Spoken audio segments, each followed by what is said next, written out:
दिल्ली में प्राइवेट स्कूलों पर नकेल, फीस पर सरकार का पहरा, आ गया नया बिल। स्कूल एजुकेशन बिल दिल्ली विधानसभा में हुआ पेश। नमस्कार, मैं हूं मोनिका सिंह और आप देख रहे हैं इन खबर दिल्ली। दिल्ली सरकार का Delhi school education transparency in fixation and regulation of fees 2025 bill सोमवार को दिल्ली विधानसभा में पेश किया गया। इस बिल से उम्मीद की जा रही है कि प्राइवेट स्कूलों के मनमाने तरीके से फीस बढ़ाने पर रोक लग पाएगी।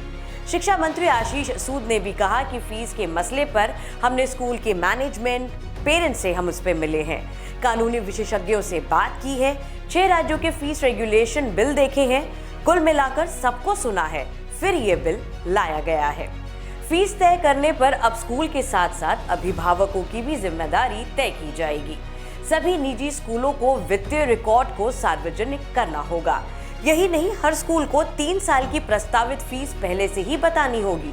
दिल्ली के शिक्षा मंत्री आशीष सूद ने यह भी साफ किया कि विधायक का मकसद ये सुनिश्चित करना है कि शिक्षा लोगों पर बोझ न बने, बल्कि उन्हें बेहतर भविष्य की ओर ले जाने वाला रास्ता बने।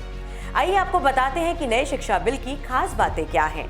फीस बढ़ोतरी को लेकर 3 स्तरीय समिति बनाई गई है। पहले स्तर पर स्कूल स्तरीय होगा, जिस पर आपको यहाँ पे स्कूल प्रबंधन के अलावा शिक्षक, अभिभावक इस स्तर पे शामिल रहेंगे। अभिभावकों का चयन चुनाव के जरिए किया जाएगा।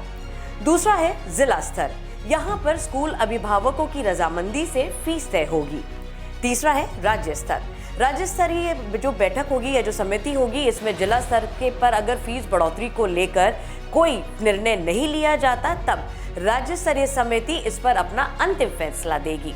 इस नए बिल में प्राइवेट स्कूलों पर नकेल कसने के लिए कार्रवाई का भी प्रावधान रखा गया है।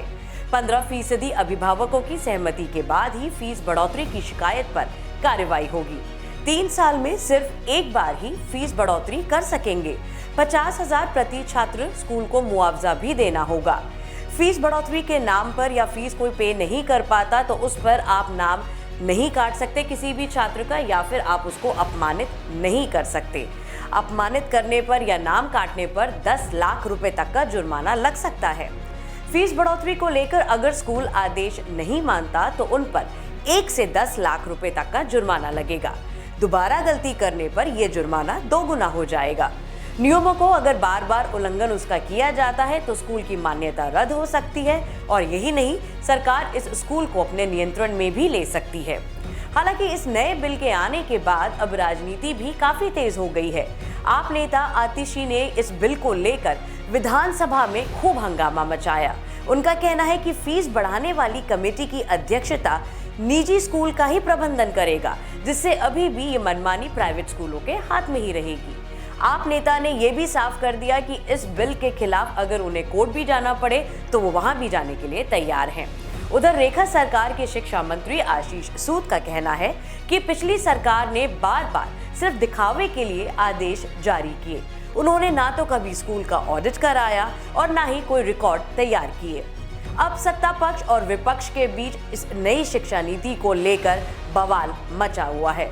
दोनों ही अभिभावकों की तरफ खड़े होने का दावा भी कर रहे हैं, आवाज उठाते हुए नजर आ रहे हैं। लेकिन अब सवाल ये है कि क्या ये बिल पेश होने के बाद पेरेंट्स को स्कूल के मनमानी फीस से छुटकारा मिल पाएगा? अब ये तभी साफ हो पाएगा जब ये बिल कानून की शक्ल ले लेगा। कुछ ऐसे ही खबरों के लिए आप जुड़े रहिए इन खबर दिल्ली के साथ। मैं मोनिका सिंह कुछ ऐसी और खबरें आपके लिए लेकर आती रहूंगी।